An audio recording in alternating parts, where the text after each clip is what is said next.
Aloha everybody and welcome to part 8 of Sonic Rush Adventure. So ladies and gentlemen, we're now playing Sky Babylon.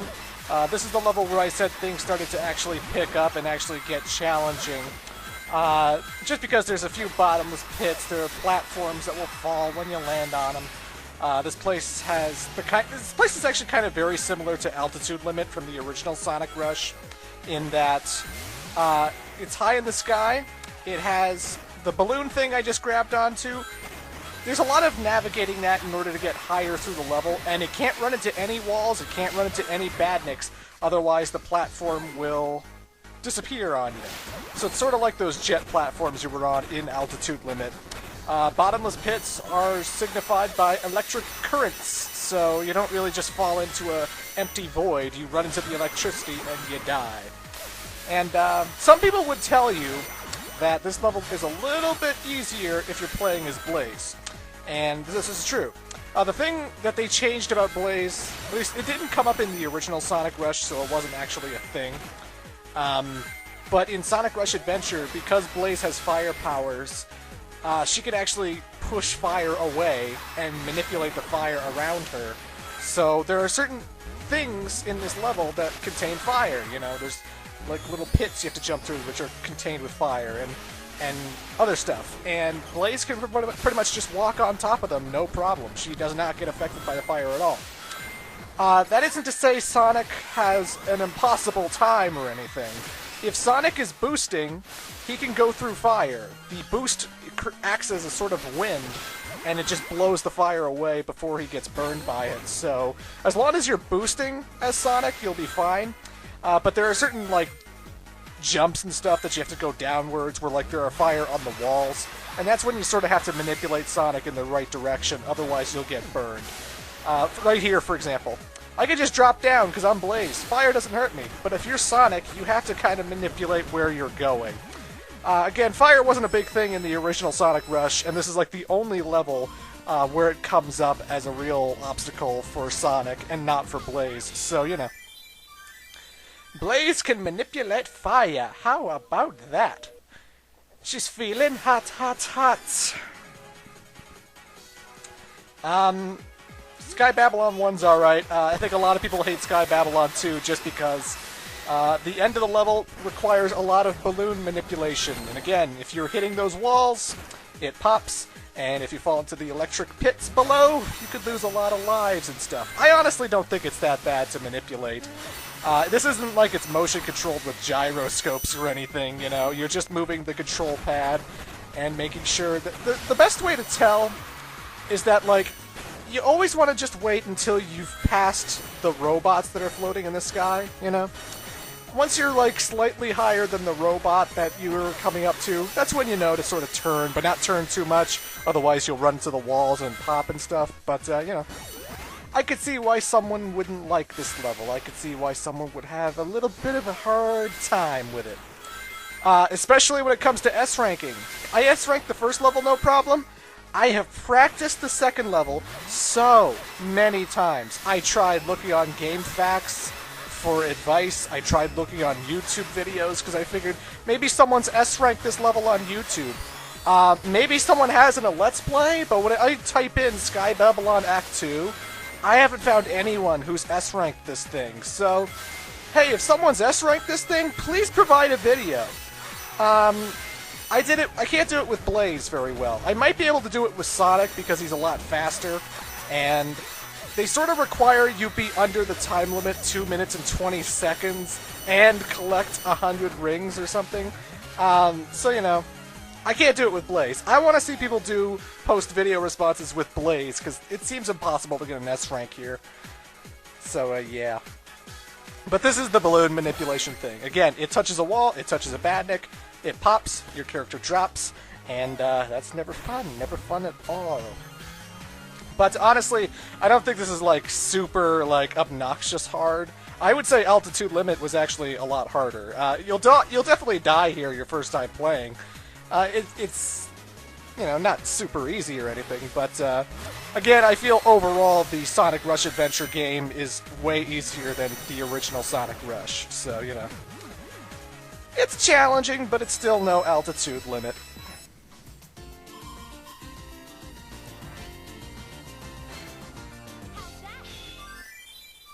Yeah, 99,000. That was my best run. I can't get 100 rings and reach the goal in under 2 minutes and 20 seconds. It's just too tight. It's too tight. I can't make a fucking mistake. It's ridiculous. But I digress. Ladies and gentlemen, this is the boss of Sky Babylon. If you're going for the S rank, all of the rings show up at the start. You want to grab them immediately, and then there will be no more rings. You have to hold on to them. If you get hit, they do fall like on the bottom screen, and they don't just disappear like in certain Sonic games. They will actually stay there, following with you, so you can recollect them and stuff, and that's all fine and dandy. But here's the gimmick with this boss. He's on the top screen, and the only way up to the top is to bounce on one of the green robots, and you gotta dodge the bombs, of course. And you're always on the move when you're on the bottom screen. You can't stop moving.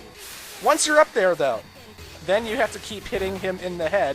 And the thing is, the bouncing and the momentum is kind of weird. It's almost very slippery how your character handles up there.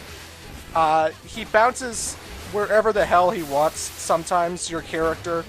And the platforms you land on feel a little bit slippery, or at least it seems like your character backs up way too much when they land.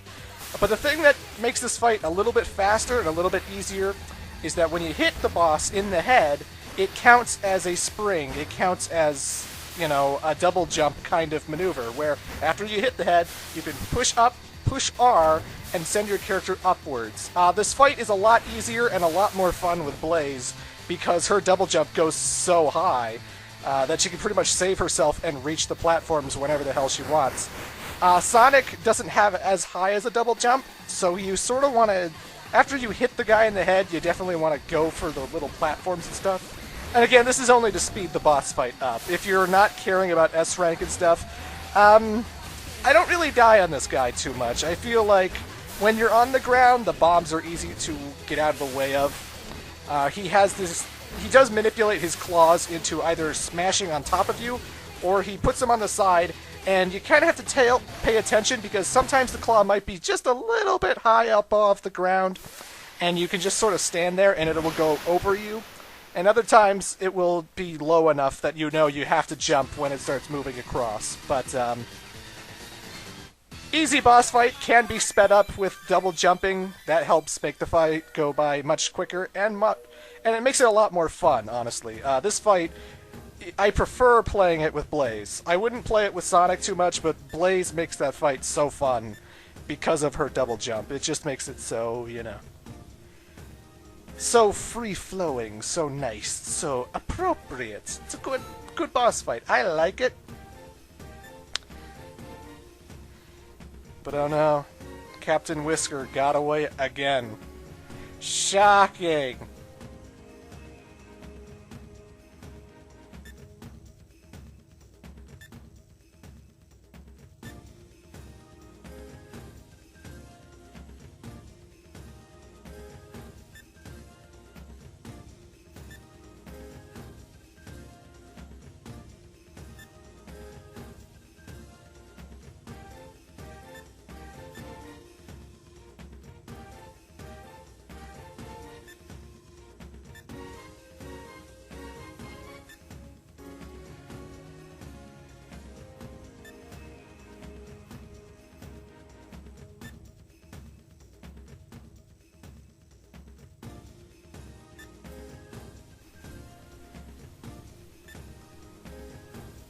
Well, guys, the good news is, north of Sky Babylon is indeed the Pirates' hideout, and it's also the last zone in the game. We've cleared 6 of 7. So, we have one more watercraft to build, and we have one more zone to go, and then we'll be reaching endgame. We'll be finally taking the fight to Johnny and Captain Whisker and all these pirates. A submarine? Jesus, Tails. That's a big project to undertake. And he's making it out of gold.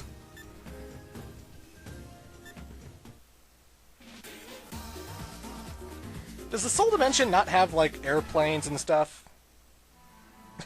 Like, Blaze is the princess of the Soul Dimension. Like, all the Coconut crew refer to her as royalty, and they know she's royal and stuff.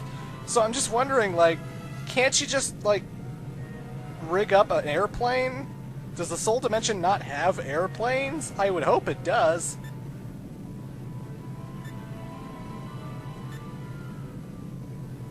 Like, you think Blaze would have her own, like, royal castle and chamber, and she'd just go to one of the, you know, the henchmen and be like, "Hey, you! Give me a plane!" "Oh, yes, Mistress Blaze, I will get you a plane." And then, boom! Blaze has a plane.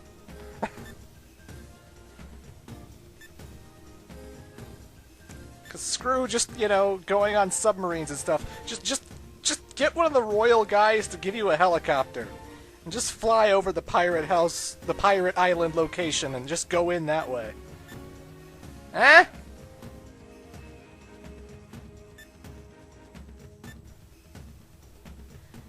But I'm just saying. So apparently this jeweled scepter is causing earthquakes, and it's reforming the shape of the islands and whatnot, so it's, it seems pretty important. Why would the pirates need it? I mean, they're pirates. They just want plunder and gold and all that junk. But still, robots aren't exactly born. So what's up with these guys? Who made Captain Whisker? Who made Johnny? Either way, now we can build the last watercraft of the game, the submarine. One water, one blue, or one iron, one water, blue, whatever, and just, yeah. You saw the list. You may have to replay some levels, but this is indeed the last watercraft to build. Requires every material of the rainbow. And there you go. The Deep Typhoon. Looks pretty great. Although it's not very golden. But it's also made of aqua material and stuff, so I can understand that. The submarine is good for long distances underwater. But unlike the hovercraft, it can't just go wherever it wants. Every time that you come up to shallow rocks, it still has to overcome that hurdle. Like, it will still run into rocks, and they'll be like, "Oh, we can't go any further, we'll have to turn back," or change direction or something. So, you still can't really go through shallow rocks too much. But it has a lot of distance. It can take you places like Pirates Island. No craft we have can get to Pirates Island.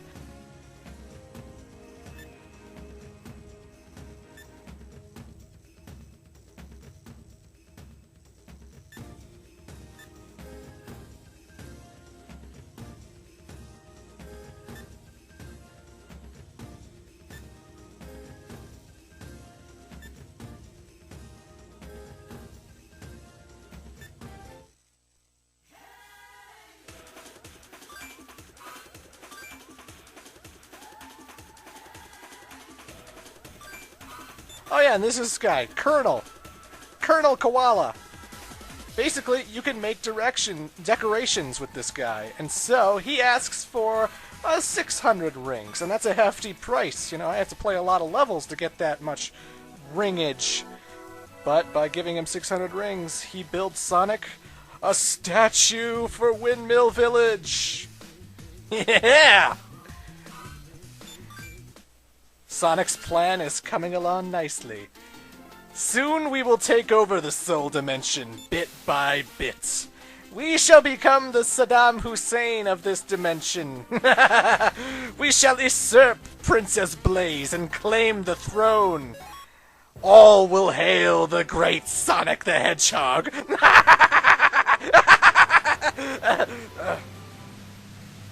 I mean, yeah, let's go save the day. Well, folks, in Part 9, we head off to the Pirates Island, the last zone in the game.